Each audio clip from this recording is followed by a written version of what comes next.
Et voici la suite du journal avec Isabelle Millet et l'histoire d'un footballeur que l'on a voulu faire chanter. Et c'est Europe 1 qui vous a révélé cette affaire ce matin. Layvin Kurzawa, le défenseur du PSG et de l'équipe de France, a été victime d'une tentative de chantage, donc, pour une vidéo dans laquelle il critique le sélectionneur des Bleus, Didier Deschamps.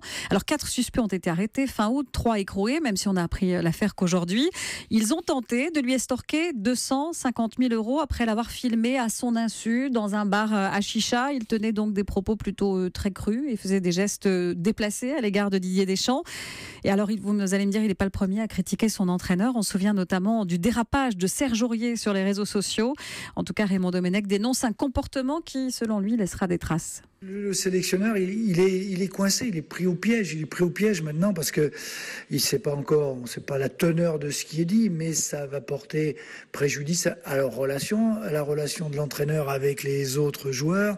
Comment est-ce qu'on peut dire des choses pareilles? Laurent Blanc a déjà été victime de ça avec Aurier et ça dans son bar à chicha. Je me demande si c'est pas le même, mais bon, c'est de l'inconscience de la part des joueurs de pouvoir s'exprimer comme ça pour dire quelque chose sur un sélectionneur ou sur un entraîneur.